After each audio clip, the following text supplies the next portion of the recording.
예레미야 35장 1절에서 10절 말씀입니다.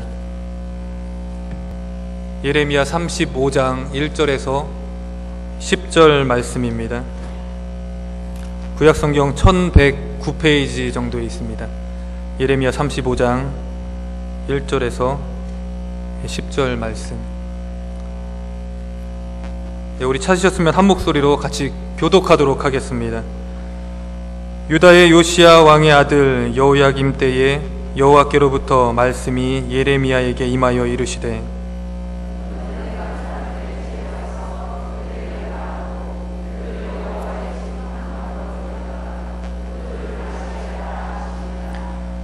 이에 내가 하바시냐의 손자요 예레미야의 아들인 야시나 사냐와 그의 형제와 그의 모든 아들과 모든 레갑 사람들을 데리고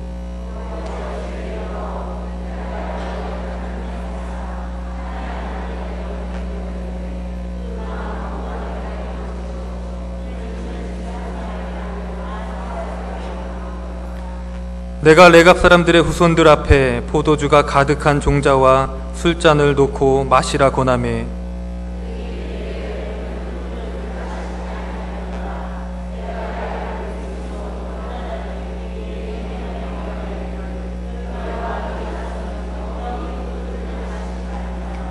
너희가 집도 짓지 말며 파종도 하지 말며 포도원을 소유하지도 말고 너희는 평생 동안 장막에 살아라.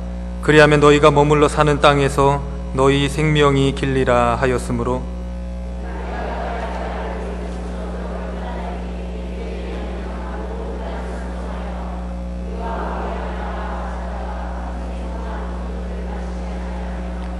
살 집도 짓지 아니하며 포도원이나 밭이나 종자도 가지지 아니하고 장막에 살면서 우리 선조 요나답이 우리에게 명령한 대로 다 지켜 행하였노라. 아멘.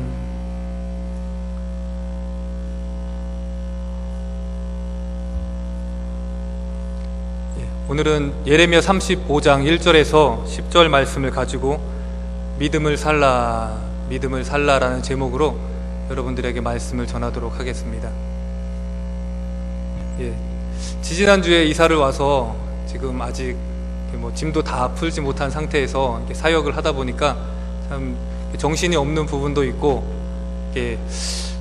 교회 시스템이 어떻게 돌아가는지도 잘 모르는 부분도 있습니다. 특별히 예배를 지난주에 한 번 드리고 나서 인도를 하려고 하니까 이게 어떻게 예배가 드려지는지에 대해서도 잘 모르겠고, 어쨌든 그런 상태에서 예배를 드리고 있습니다. 그러나 하나님께서 우리와 함께하여 주셔서 이 시간 제가 하는 게 아니라 하나님이 우리와 함께 하셔서 하나님이 부어주시는 은혜가 여러분들에게 임할 줄 믿습니다.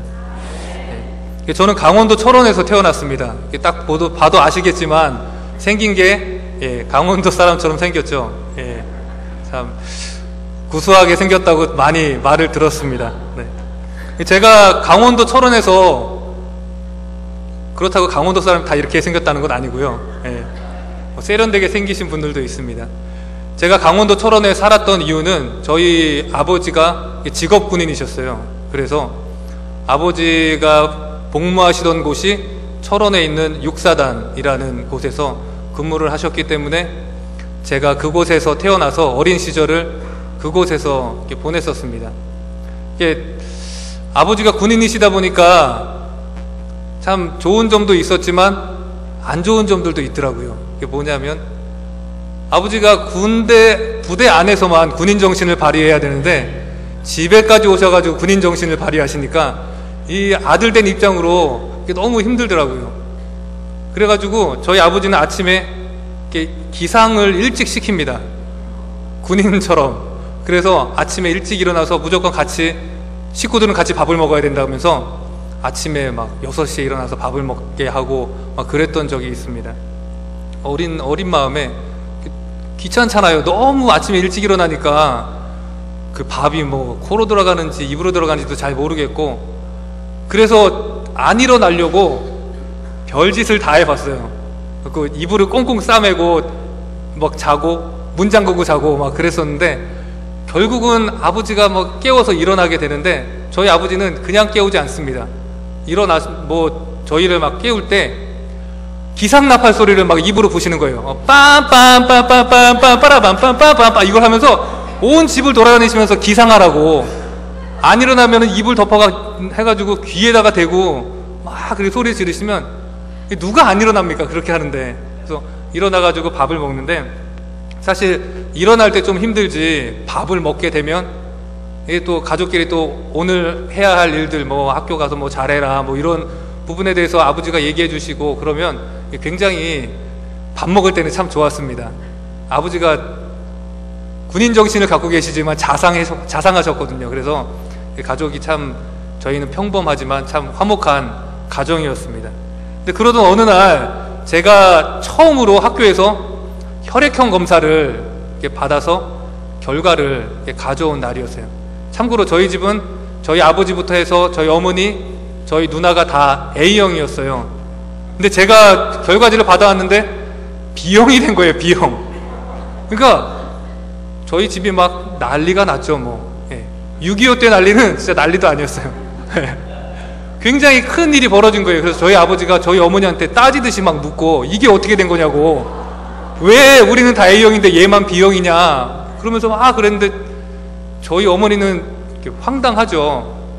네 얼굴을 봐라, 똑같이 생기지 않았냐, 생물학적으로 똑같이 생겼는데 왜 그러냐 막 이러면서, 하여튼 그때 막 대판 싸웠습니다. 대판 싸우고 나서 결론적으로 내린 게, 그래, 그러면 우리가 내일 병원에 한번 다시 가보자. 병원 가서 온 가족이 한번 그 혈액형 검사를 다시 해보자 라고 했거든요. 그리고 나서 병원을 갔는데 결과적으로 저희 아버지가 B형이에요. B형. 저희 아버지가 40년 동안 자기는 A형인 줄 알고 그렇게 자라고 군번줄에도 A형이라고 딱 써 있었는데, 알고 보니까 저희 아버지가 B형이었던 거예요. 그래서 저희 아버지가 어머니한테 손이 발이 되도록 막 빌고 막 그때 하여튼 온갖 아양을 다 떨면서 용서를 이렇게 구했었습니다. 어쩌면 하마터면 저희 집이 이게 깨질 뻔한 그런 상황이었었죠. 제가 이 얘기를 왜 드리냐면, 저희 부모님 금실이 굉장히 좋은데 한 가지 문제가 생기니까 부부간의 믿음이 깨지는 거예요. 그래서 서로를 믿지 못하는 그런 상황을 제가 그 사건을 통해서 깨닫게 되었습니다. 사람과 사람 가운데에 믿음이 있어야 되는데, 그 믿음이 한 사람으로부터 그 신뢰가 깨지면 그 관계는 벌써 깨진 관계가 될 수밖에 없다는 것입니다. 우리와 하나님과의 관계에서도 마찬가지입니다. 하나님과 우리와의 관계는 늘 믿음의 관계, 신뢰의 관계가 있어야 한다는 것이죠. 여러분, 하나님은 늘 우리를 믿으시고 신뢰하십니다. 우리를 신뢰하시고 사랑하시기 때문에 독생자 예수를 우리에게 보내주신 것이죠.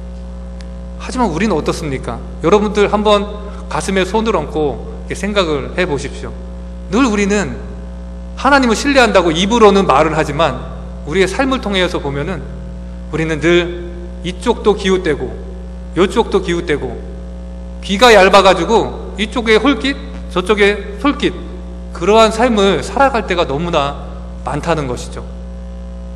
하나님의 입장에서는 너무나도 안타까운 그러한 일들이 곳곳에서 일어나는 것을 볼 수 있다는 것이죠. 오늘 우리가 예레미야서를 읽었는데 예레미야에 나오는 그런 이스라엘 백성들 상황도 똑같습니다. 하나님은 그들을 하나님의 백성으로 선택해 주셨고요, 그들을 통하여서 큰 일을 이루시기를 원하시는데, 이스라엘 백성들이 어떻게 살았습니까? 날마다 자기들이 등 따시고 배부르면은 하나님을 버리고 바알신을 섬기고 또 우상 숭배를 하고 이상한 짓들을 막 행하는 것을, 하나님을 떠나서 살아가는 것을 이렇게 볼 수가 있습니다. 이러한 상황 가운데 결국에는 이스라엘이 어떻게 되었습니까? 예레미야 시대 때 이스라엘이 망해버립니다. 오늘 본문이 나오는 이 35장 말씀에서는 거의 망해가는, 이스라엘이 거의 망해가는 그 시점에서 일어난 사건이죠. 이러한 상황에서 하나님이 예레미야에게 임하셔서 레갑 자손들을 불러들이라고 그렇게 말씀을 하시는 것입니다. 그래서 레갑 자손을 불러들여서 하시는 일이 그들에게 포도주와 술잔을 내어서 그들에게 내어놓아라 라고 얘기를 하는 거죠. 그런데 레갑 자손들이 그러한 예레미야의 행동에 대해서 어떻게 반응을 하고 있습니까? 레갑 자손은 자신의 선조인 요나답을 얘기하면서 우리 선조 요나답이 나에게 이렇게 말을 하였습니다. 어떻게 말을 했습니까? 너희가 영원히 포도주를 마시지 말며 집도 짓지 말고 파종도 하지 말며 포도원을 소유하지도 말고 평생 동안 장막에서 살아라. 그리하면 이 땅에서 너희의 생명이 길리라 라고 말을 하였다고 그 포도주를 거부하는 것을 이렇게 볼 수가 있습니다. 성경에 기록되어 있지 않지만 요나답이 했던 이 말은 아마 요나답이 죽기 직전에 자신의 자녀들에게 유언처럼 말했던 부탁 같습니다. 부탁이고 명령이었겠죠. 그런데 이 명령을, 이 부탁을 많은 세월이 흐른 예레미야 시대를 살아가고 있는 레갑 자손들조차도 그 말씀대로 순종하면서 그 말씀을 지키며 살아가는 것을 볼 수가 있죠. 여러분, 평생을 포도주를 마시지 말고 장막에 거하고 그리고 유목 생활을 하면서 그렇게 살라고 하는 것, 이 말이 무슨 의미입니까? 편한 생활을 하지 말라는 거예요. 편한 생활을 하지 말고 불편하더라도 장막 생활을 해라 라고 얘기를 하고 있는 것입니다. 이스라엘 백성들이 출애굽해서 가나안 땅에 정착했을 때 그 전까지는 유목 생활을 했지만 이제는 유목 생활을 할 필요가 없었습니다. 하나님께 자신들이 지파별로 받은 땅이 있기 때문에 그 땅에서 경작을 하면서 살아갈 수 있었다는 거죠. 제가 굳이 설명을 하지 않아도 농사를 지면서 사는 것과 유목 생활을 하면서 떠돌아다니는 것, 어느 것이 더 편한 삶인지는 여러분들이 잘 알고 계실 것입니다. 농업으로 농사지면서 정착하며 살아가는 것이 훨씬 더 편하고 그리고 더 배부르게 먹고 살 수 있다는 것을 누구나 다 알고 있다는 것입니다. 그런데 요나답은 자기 자손들에게 이 편한 생활을 포기하고 유목 생활을 하라, 장막에서 거하라 라고 하는 그런 말도 안 되는 얘기를 그들에게 유언으로 남기는 것을 볼 수가 있죠. 그래서 더 이상한 건 그 말을 또 듣고 그대로 행하는 사람들이 있다는 거죠. 그 후손들이 그 말 그대로 행하면서 살아가고 있습니다. 참 놀라운 일입니다. 우리가 상식적으로 생각할 때에는 내 생각엔 그게 아닌데 나는 이렇게 하는 게 더 좋을 것 같은데 라고 하면서 그렇게 반항할 수 있을 상황인데도 레갑 자손들은 반항하지 않고 그 말대로 행하는 것을 이렇게 볼 수가 있습니다. 어쩌면 요나답과 레갑 사람들 사이에는 우리가 알지 못하는 다른 무언가가 있을 수도 있습니다. 그래서 우리는 좀 더 성경을 살펴보아야 하겠죠. 원래 레갑 자손은 모세의 장인인 이드로의 그 자손들입니다.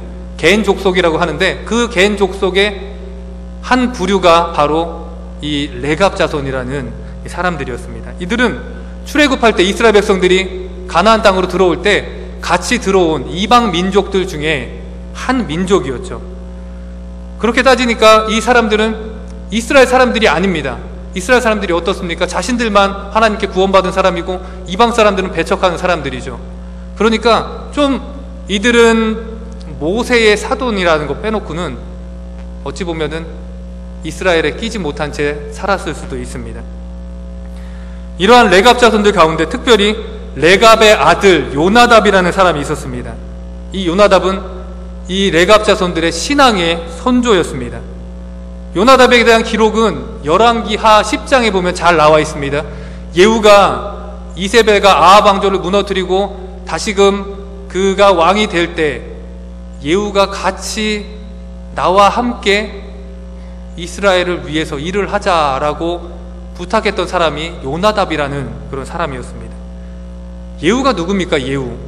예후는 하나님께서 엘리야를 통하여서 3명에게 기름을 부으라고 하셨을 때에 그 3명의 기름 부음을 받은 사람들 중에 한 명이었습니다. 이 말은 예후는 하나님 앞에 합한 사람이었다는 거죠.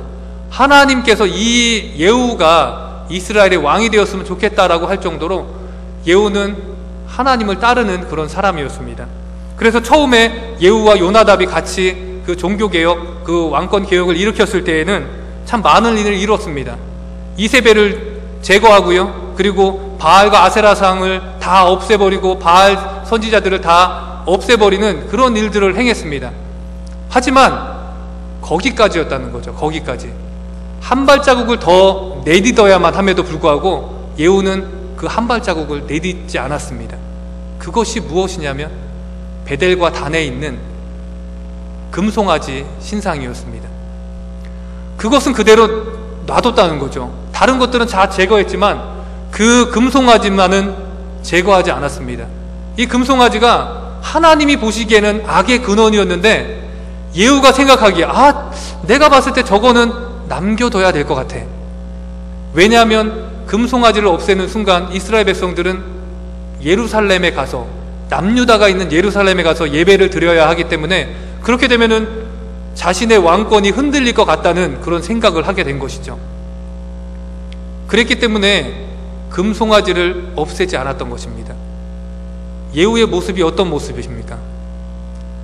처음에는 하나님을 위한 열심으로 열심히 달려가고 믿음의 길을 걸어가는 것처럼 그렇게 보였습니다. 하지만 마지막에 이르러서 자신의 욕심이 드러나니까 결국에는 하나님을 버리고 자신의 욕심대로 행하는 것을 보게 될 수가 있죠. 그래서 성경에는 예후를 가리켜서 여로보암의 길로 갔다라고 그렇게 기록을 하고 있습니다. 성경에 다윗의 길로 갔다, 여로보암의 길로 갔다, 왕을 평가할 때 이 두 가지 말이 꼭 나오는데요, 다윗의 길로 간 왕은 선한 왕이었고요, 여로보암의 길로 간 왕은 나쁜 왕이라는 그런 수식어가 붙게 됩니다. 결국 예후는 자신의 욕심으로 인해서 나쁜 왕의 길로 걸어가게 된 것입니다. 요나답은 처음부터 끝까지 예후가 하는 그 모든 것을 다 보게 되었습니다. 처음에 예후가 하나님의 뜻대로 행했을 때에 요나답은 그가 하나님께서 하시는 일들을 잘 이루어내는 그런 왕이 될 줄 생각했던 거죠. 그런데 마지막에 그 모습을 보고 너무나 실망을 하였습니다. 그래서 요나답이 그 모든 것들을 버려두고 다시금 자기의 장막으로 돌아가게 되었던 것입니다. 사실 요나답이 그거 눈 한번 찔끔 감고 자기가 예후와 함께 했었다면 그는 1등 공신이죠. 나라를 세우는데 1등 공신으로 높은 자리에 오를 수 있었습니다. 자신만 오를 수 있습니까? 자신의 자손들조차도 자손들도 떵떵거리며 살아갈 수 있는 그런 기반을 다져주는 거였습니다. 하지만 요나답이 원한 것은 자신의 부귀영화가 아니었습니다. 자신의 욕심이 아니었다는 거죠. 요나답이 원한 것은 하나님의 뜻대로 이스라엘이 다시금 세워지는 거고 하나님 주권으로 이스라엘이 운영되어지는 그러한 나라를 꿈꿨기 때문에 예후와 함께 하였던 것입니다. 이러한 두 가지, 내가 성공을 어디에 둘 것이냐, 내가 무엇을 바라보며 쫓아야 할 것이냐, 이런 상황 가운데서 요나답은 자신의 성공을 포기하고 하나님을 쫓아서 행했던 것을 볼 수가 있습니다. 여러분, 이러한 요나답이 자신의 삶을 통하여서 자신의 믿음을 보여주었기 때문에 자신있게, 자신이 마지막 가는 그 길에서 자신의 후손들에게 당당하게 얘기를 할 수 있었던 것입니다. 너희가 영원히 포도주를 마시지 말며 집도 짓지 말며 파종도 하지 말며 포도원을 소유하지도 말고 평생 동안 장막에서 살아라. 그리하면 너희가 머무는 그 사는 땅에서 너희의 생명이 길리라. 내가 겪어봤으니까, 내가 하나님과 동행하면서 살아봤으니까 그것을 자손들에게 자신있게 말을 할 수 있었습니다. 근데 여기서 중요한 건 요나답이 농경생활보다 유목생활이 좋다라고 무조건 좋다라고 얘기하는 것은 아닙니다. 농경생활이 좋을 수도 있고 유목생활이 좋을 수도 있습니다. 중요한 것은 내가 무엇을 하든지 하나님을 바라보고 사느냐, 그것이 중요하다는 것입니다. 내 삶의 자리가 어딥니까? 여러분들의 삶의 자리가 어딥니까? 각자의 삶의 자리가 우리는 다 다릅니다. 하지만 그 삶의 자리에서 우리가 하나님을 바라보며 믿음으로 살아가는 것, 그것이 바로 예레미야가 레갑 자손을 통하여서 이스라엘 백성들에게 선포하고 싶었던 그런 말씀이라는 거죠. 1990년대에 이 한국에서 엄청난 일이 일어났었습니다. 바로 박한상 사건이라는 엄청난 사건인데, 그 당시에는 자녀가 부모를 죽이는 일은 상상조차 할 수 없었던 일이죠. 그런데 박한상이 부모를 죽이고 돈을 그 재산을 가로채려고 했던 사건이 크게 막 뉴스에도 나오고요, 그 다음에 뭐 신문에도 나오고 사람들 입에 많이 오르내렸었습니다. 왜냐하면 엄청난 사건이었기 때문이죠. 그런데 모든 사람들이 그 이야기를 할 때 참 천인공노할 놈이다, 어떻게 저럴 수가 있지 라고 하면서 박한상 저놈이 나쁜 놈이다 라고만 생각을 했지, 왜 저런 일을 해야만 했을까, 왜 저런 짓을 했지 라는 것에 대해서는 아무도 관심을 갖지 않았다는 것이죠. 그런데 그 박한상의 삶을 보면은 왜 저 청년이 저렇게 나쁜 길로, 정말 사람들이 해서는 안 될 그러한 지경까지 이르렀는지, 그것에 대해서 우리가 알 수 있다는 것입니다. 이 박한상이라는 청년이 처음부터 폐륜아는 아니었죠. 우리도 모두 다 평범한 사람이었던 것처럼 이 청년도 평범한 사람이었습니다. 고등학교 때 그냥 부모님이 돈 많은 부모였어요. 경동시장에서 약재상을 하시는 그런 부모님이었고, 부모님이 교회에서도 뭐 중직으로 활동하시던 평범한 가정이었습니다. 근데 이 학생이 뭐 교회에 와서는 열심히 신앙생활을 하는 척 하면서 학교에서는 이렇게 껄렁껄렁하게 다니던 약간 불량 학생이었어요. 그러다가 고등학교 2학년 때 학생회 회장을 맡게 되었습니다. 학생회 회장을 맡으면서 또 수련회도 준비하고 그 수련회를 여름에 참여를 하게 되었는데, 수련회 때 이 박한상이라는 학생이 하나님을 만나게 되었습니다. 그래서 그 교회는 수련회 마지막 날 부모님을 모셔가지고 예배를 드리는 순서가 있었는데, 그때 박한상이라는 학생이 강단 위에 올라가서 자기가 지금까지 잘못했던 것들, 그것을 부모님과 자신의 친구들 그리고 학생들 앞에 정말 회개하면서 눈물 흘리면서 자기가 잘못했다고 고백을 했어요. 그리고 나서 이제 열심히 살겠습니다, 제가 공부도 열심히 하고 신앙생활도 열심히 하는 그런 사람이 되겠습니다 라고 그렇게 고백을 하였죠. 부모님 입장에서는 얼마나 기분이 좋습니까? 아이가 변한다고 하는데, 열심히 하겠다고 하는데 얼마나 기분이 좋았겠습니까? 그런데 실제로 이 학생이 수련회를 마치고 집으로 돌아갔을 때 열심히 공부를 하는 거예요. 신앙생활도 잘하고 열심히 공부해서 성적도 계속 올랐습니다. 근데 이 가정의 불행의 시작이 바로 이때부터 시작이 되었습니다. 아이가 공부를 잘하고 그리고 신앙생활도 잘하니까, 변화되니까 부모님 입장에서는 욕심이 생겼다는 거예요. 6개월 후에 박한상이 고등학교 3학년이 되었을 때에 부모님이 그 학생에게, 자기의 아들에게 이렇게 얘기했습니다. 이제 고3이 되었으니까 너한테 정말 중요한 1년이다. 이 1년을 잘 해야 네가 좋은 대학에 가고 성공할 수 있는 거야. 그러니까 1년 동안 교회에 가지 말고 열심히 공부해라 라고 얘기를 한 것입니다. 부모님은 박한상이 왜 변했는지, 왜 다시 공부를 하게 됐는지 그것에 대해서 깨닫지 못했던 것입니다. 그래서 그 아이는 또 부모님께 그래도 교회에 가겠습니다, 교회에 가겠습니다, 교회 가지 말고 열심히 공부해라, 개인 교습도 시켜주면서 그렇게 하다가 안 되니까 집까지 옮겨버렸습니다. 이사를 가서 교회와 아예 아이를 분리시켰던 거죠. 어떻게 됐겠습니까? 이 박한상이라는 학생이 다시금 예전으로 돌아가 버렸습니다. 공부도 안 하게 되고 또 불량 학생으로 이렇게 변하게 된 것이죠. 1년 후에 대학 시험을 봤는데 당연하게 떨어졌습니다. 부모님은 내가 너에게 투자한 게 얼만데, 그러면서 막 화를 내시면서 아이를 미국으로 유학을 보내게 되었죠. 그런 마음으로 간 미국 유학이 뭐 잘 되겠습니까? 그곳에서도 또 친구들하고 어울리면서 허랑방탕하게 돈을 쓰다가 아버지가 신용카드를 끊어버리니까 더 이상 할 수 없어서 머리에 궁리를 하다가 결국은 부모님을 죽이고 내가 저 재산을 다 가져야겠다라는 생각으로 몰래 한국으로 돌아와서 그러한 일을 벌였던 것입니다. 그리고 나서 이 학생이 감옥에 가게 되었어요. 감옥에 갔을 때에 그 고등학교 2학년 때 그 수련회를 말씀을 전해주셨던 그 원 베네딕 선교사님이라는 분이 그 학생, 그 사람을 이렇게 찾아가게 되었죠.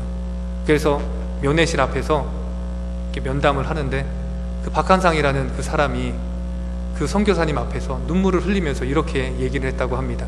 선교사님, 저에게 있어서 가장 행복했던 때가 언제인 줄 아십니까? 제 인생에서 가장 행복했던 때가 언제인 줄 아십니까? 그때는 바로 제가 고등학교 2학년 때 여름 수련회 때 하나님을 만났던 그날입니다. 할 수만 있으면 정말 그날로 돌아가고 싶습니다 라고 하면서 울면서 그때를 생각했다고 합니다. 사랑하는 성도 여러분, 누구의 잘못입니까? 이것이 박한상 그 사람 한 사람만의 문제입니까? 물론 제가 박한상 그 사람을 두둔하려고 말을 하는 것은 아닙니다. 하지만 적어도 부모님이 믿음으로 그 아이를 가르쳤다면 박한상이라는 페류나는 세상에 나타나지 않았을 것입니다. 말로 아무리 우리가 믿음을 가르친다 할지라도, 말로 아이들을 훈계할지라도 내가 변하지 않고 내가 믿음대로 살지 않으면 그 말은 울리는 꽹과리와 같이 허공에 그냥 흩어져 버리는 그런 말밖에 되지 않는다는 것을 오늘 말씀을 통하여서 깨달아야 합니다.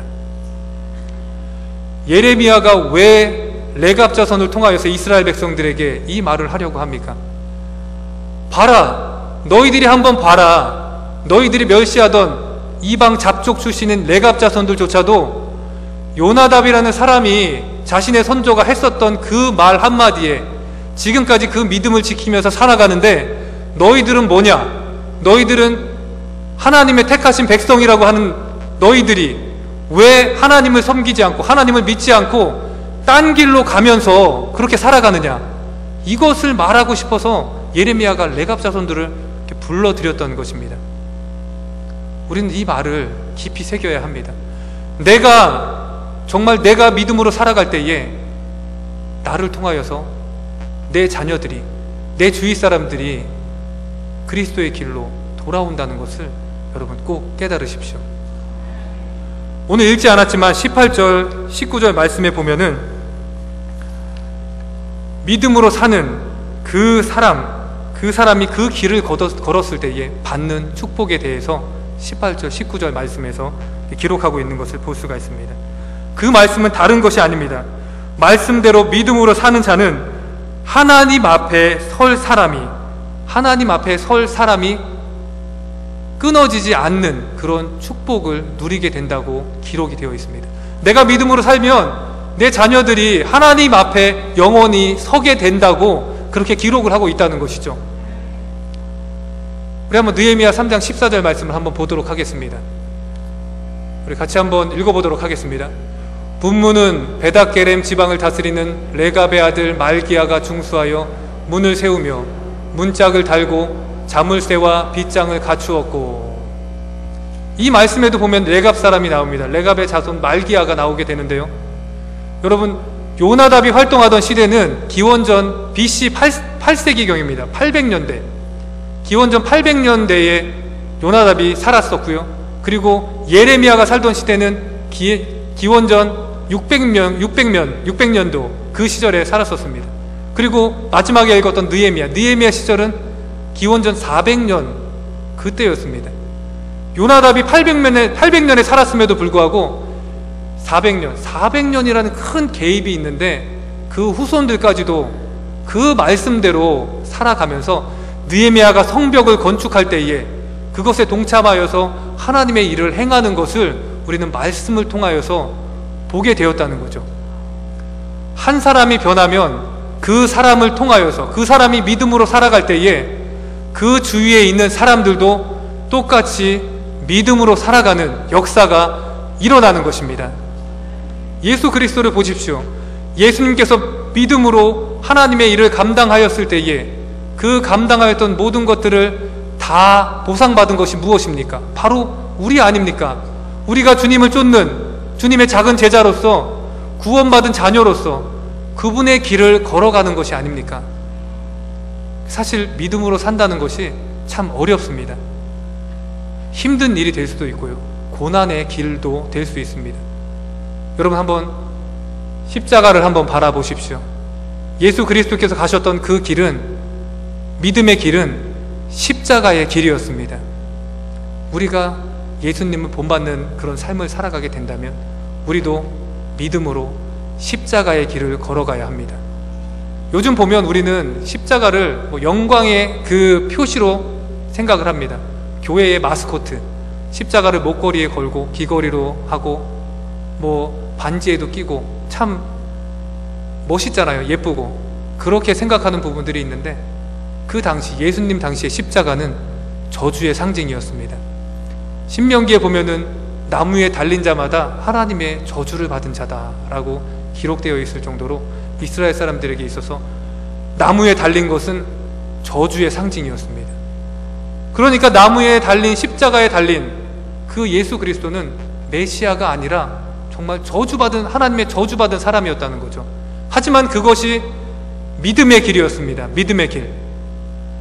우리가 봤을 때에 참 고난의 길이고 힘든 길처럼 보이는 믿음의 길이지만, 여러분, 우리도 예수님처럼 그 길을 걸어가야 합니다. 그 길을 걸어갈 때에 예수 그리스도 한 사람을 인하여서 많은 사람들이 변화됐던 것처럼 우리 한 사람이 변화됨으로 내 자녀들 뿐만이 아니라 내 주위에 있는 모든 사람들이 변화될 수 있다는 그 믿음을 가지고 믿음의 길을 걸어가 보십시오. 믿음의 길을 걸어가 보십시오. 그럴 때에 하나님께서 우리와 함께하고 동행하시는 놀라운 은혜를 우리가 체험하게 될 것입니다. 아멘. 우리 잠시 기도하도록 하겠습니다. 우리 이 시간 기도하실 때에 같이 기도했으면 좋겠습니다.